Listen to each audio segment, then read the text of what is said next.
को समझ जाते हैं। अब वो फिर अपनी स्पिरिट रिंग का यूज करता है और उसकी स्पिरिट रिंग एक टाइगर बीस्ट की है। उसकी सोल पावर 37 रैंक पर है और वो बहुत शक्तिशाली है। अब टैंग शैंग भी अपनी स्पिरिट रिंग को बाहर निकालता है जो एक दतूरा स्नेक की थी और उसकी सोल पावर 29 थी। वो अपनी स्पिरिट रिंग का यूज करते हुए उसको बांधने की कोशिश करता है, लेकिन मिस्टर धाई हर बार उसके बंधन को तोड़ बाहर निकल जाता है। अब ऐसा टैंग शैंग कई बार करता है, लेकिन मिस्टर धाई की स्पिरिट रिंग एक व्हाइट टाइगर बीस्ट की थी। वो हर बार उसे तोड़ते हुए बाहर निकल जाती है। अब फिर टैंग शैंग एक स्माइल के साथ अपनी एक और बंधन उस पर छोड़ता है और इस बार मिस्टर धाई बंधन में बंध जाता है। और यहाँ से अब हमें ये पता चलता है कि जितनी बार टैंग शैंग ने उसे बांधने की कोशिश की थी, वो असल में उसे बांधना नहीं बल्कि उस पर पॉइजन छोड़ना चाह रहा था और हर बार उसके ऊपर थोड़ा थोड़ा पॉइजन गिरा था, जिससे उसकी बॉडी अब पैरालाइज होने लगी और अब वो बंधन में बंध गया और वहाँ ऐसा लगने लगता है मानो टैंग शैंग जीत गया हो। लेकिन तभी मास्टर धाई अपनी तीसरी स्पिरिट रिंग का यूज करते हैं। उसकी तीसरी स्पिरिट रिंग व्हाइट टाइगर वज्र फॉर्मेशन थी और ये स्पिरिट रिंग उसके पॉइजन को तबाह कर देती है और अब टैंग शैंग भी समझ जाता है कि इसको अभी इसी वक्त नहीं हराया जा सकता। अब मिस्टर धाई जीत जाता है, लेकिन वो टैंग शैंग की बहुत तारीफ करता है क्योंकि उसकी स्पिरिट सोल एक ब्लू सिल्वर ग्रास की थी, लेकिन फिर भी उसने अच्छी लड़ाई लड़ी थी। ऐसा लग रहा था मानो मिस्टर धाई टैंग शैंग को यहाँ परखने आए हो, क्योंकि वो जीतने के बाद सीधे वहाँ से चले जाते हैं। वो रूम भी नहीं लेते और रूम की बुकिंग जीवू को मिल जाती है। अब मिस्टर धाई की स्टोरी भी हमें आगे पता चलेगी क्योंकि वो भी श्रेक स्कूल के अंदर ही एडमिशन लेने वाले हैं। अब वो दोनों फिर अपने रूम में जाने लगते हैं और रास्ते में वो मिस्टर धाई के बारे में बातें करते हैं। जीवू कहीं ना कहीं टैंग शैंग को पसंद करती थी, लेकिन टैंग शैंग एक जिम्मेदार और मैच्योर इंसान की तरह उसकी देखभाल किया करता था। अब रूम में पहुंचने पर उन्हें रूम बहुत अलग सा नजर आता है क्योंकि वो असल में एक हनीमून होटल था और ये देखकर टैंग शैंग को बहुत अजीब लगता है क्योंकि जीवू इतने शानदार रूम को देखकर बहुत खुश होती है और वो यहाँ वहाँ उछलकर सीधे बेड पर जाकर लेट जाती है। टैंग शैंग अब उसको बेड पर लेटा देख सोफे पर जाकर लेट जाता है और आज की लड़ाई के बारे में सोचने लगता है।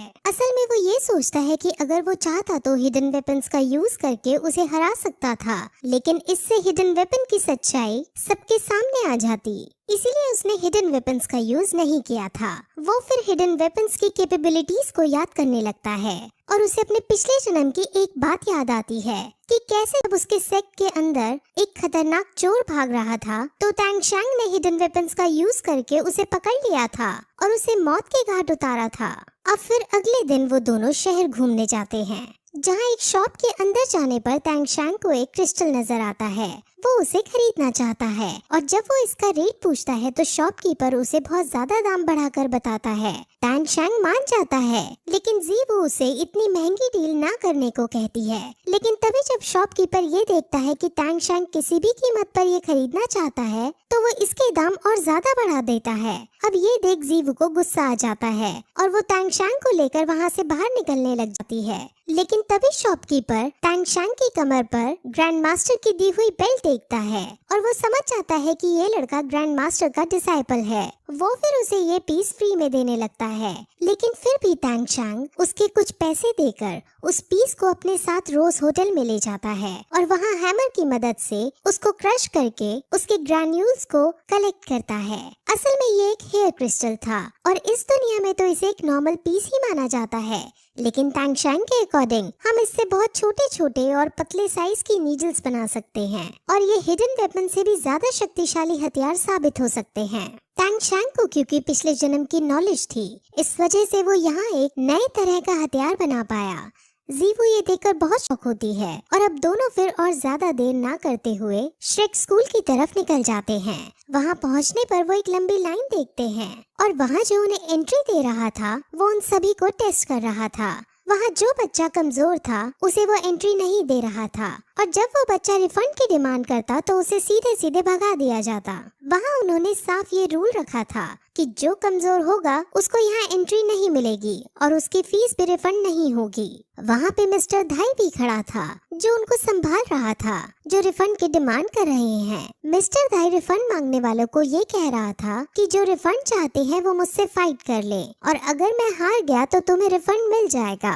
लेकिन किसी की भी हिम्मत मिस्टर धाई बिना रिफंड लिए वापस अपने अपने घर लौट रहे थे। श्रेक का नाम एक मॉन्स्टर के ऊपर है और ये स्कूल सिर्फ मॉन्स्टर्स जैसे बच्चों को ही लेता है, यानी सिर्फ उन बच्चों को जो ज्यादा खतरनाक और ताकतवर हैं। अब टैंग शैंग मिस्टर धाई को देखते हैं और मिस्टर धाई टैंग शैंग को देखता है और दोनों एक दूसरे को देखकर एक रिस्पेक्ट वाली स्माइल पास करते हैं। अब टैंग शैंग और जीवू का टेस्ट होता है और वो दोनों पावरफुल हैं, जिस वजह से उन दोनों को एंट्री दे दी जाती है। स्कूल के अंदर अपनी एक अलग ही दुनिया थी और वहाँ उनको कंपनी देने और रास्ता दिखाने के लिए मिस्टर धाई उनके साथ चलते हैं। वो रास्ते इसमें मिस्टर धाई अलग अलग सोल स्पिरिट्स के बारे में उन्हें बताते हैं। वहाँ एक लड़की भी होती है और जब मिस्टर धाई उसे देखता है तो ऐसा लगता है कि मिस्टर धाई उस लड़की को पसंद करने लगा है। अब फिर वो अंदर जाते हैं जहाँ कई सारी दुकानें मौजूद थी। वहाँ एक सॉसेज बेचने वाली वेंडर शॉप भी आती है और उस वेंडर शॉप पर फोकस करते हुए ये एपिसोड यहीं खत्म हो जाता है। अब इसके अंदर अलग अलग स्पिरिट सोल के बारे में बताया गया है, जिसे हम अगले वीडियो में बताएंगे, क्योंकि अगर स्टोरी के साथ उसको एक्सप्लेन करते तो आपके लिए बहुत कंफ्यूजिंग हो जाता। सो आगे की स्टोरी हम अगले वीडियो में एक्सप्लेन करेंगे। तब तक के लिए बाय।